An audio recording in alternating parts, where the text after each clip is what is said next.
off. Go ahead. 1, 2, 3, 4. All right, David, great lesson today, great first lesson, and we're going to improve on it as well. But anyways, I got your after on the left, I got your before here on the right, so let's kind of take a look at some of the differences. So the glaring difference to me, first off, if we take the one on the left, we draw an arrow straight down from your hands, you're pretty much in the middle of that foot right there. Now if we do the same thing on your after, take an arrow and draw it straight down, now we can see that we're just barely outside toe line. So that's pretty good, right? So remember what I said with this iron, you could stand maybe a little bit closer in this one. I mean, ideally we want to see it pretty much on toe line for the shorter irons, and then with driver we're probably going to see it a little bit more so where the end of your fingers, driver's going to be pretty much right there. But remember, when we draw this line, we want to draw it from the middle of these two hands. But either way, you're pretty good there. That's a lot bigger difference from there as well.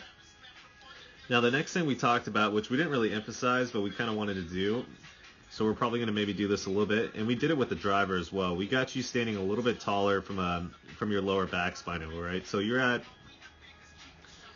kind of right around like this 134 range. You're pretty much at the same position, maybe just a little bit even more. So let me get this drawn on here perfectly. It's pretty much right around the same, right? 139, so maybe standing a little bit taller in this picture as well on the right. But that's something that we'll work on. We'll get you standing a little bit taller. Remember what I said, ideally get you right around kind of 140, 148 to kind of 152 range would be acceptable. But again, not too bad, man. Everything's looking pretty solid here. All right, so let's take your one on the right. So we're going to take you up to top of the swing. And then we're going to take this one up to the top of the swing. So we're seeing a pretty big difference there, correct? We can see that you've got a lot bigger turn on the one here on the left. Notice how there's a little bit of gap here. I like this, right? And not a very big gap here, right? So that just shows me that you haven't rotated hips back or didn't get a really big turn at all. And everything's looking pretty good up until that point. Now let's run through some checkpoints. So we're going to take you down to left arm parallel on this swing.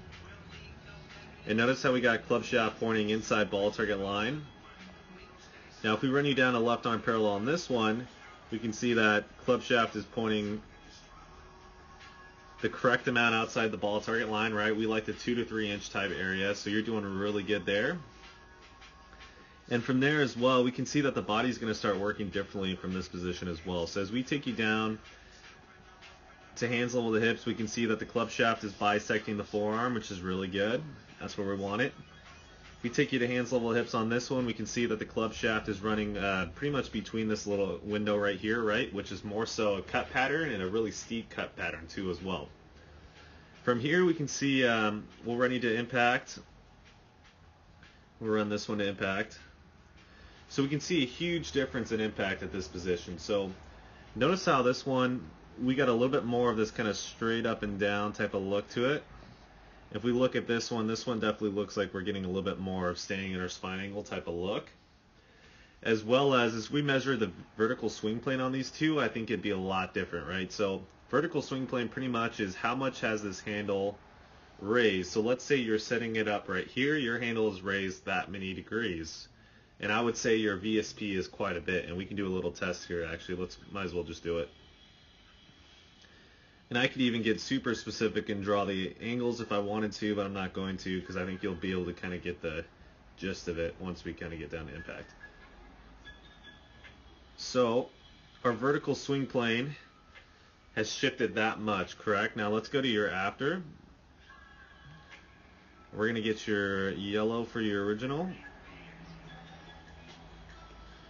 And then we're going to get your blue for the after.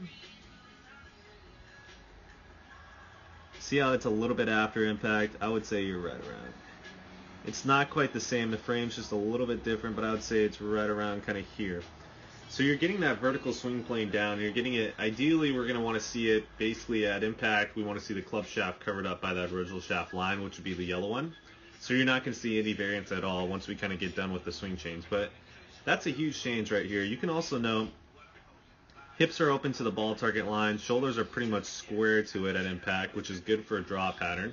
If we look at this one, your hips are pretty much parallel to the ball target line, and your shoulders are maybe a little bit open. So we kind of reversed the process there. That's why you were starting to see some nice little high draws. And I mean, everything from there is just looking really good. So keep on working on that big full turn. Remember, we also kind of worked on feels of not getting too much what I call radial hinge or too much wrist hinge.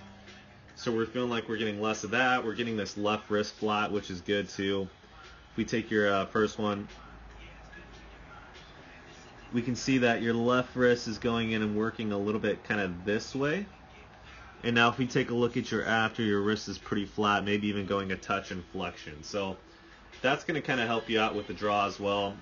All in all, everything's looking super solid, man, with this swing right now. I was glad to see that you're starting to hit some draws as well. So keep on working on that. I would definitely, if you're going to practice, kind of maybe get some club shafts and kind of do the same path drill would help you out short term.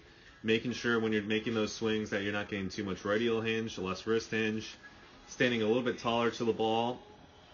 And that's all I really need you to work on until next time. And then from there, we're probably going to work on, like I said, we didn't have to, but I'm probably going to get your left arm on shoulder line next time. That way we don't have to do as much. And then we're going to get your swing, we're going to get your impact looking a little bit better. Like I said, we'll get that vertical swing play and the variance a little bit smaller. And we're going to get you opening up and rotating a little bit better through the impact zone and kind of touch up pretty much from impact to follow through. We're going to get that looking pretty for you. But anyways, man, good first lesson, really good work. Looking forward to the next one, and yeah. On the scene, get on up like a sex machine. Get on up, wait a minute.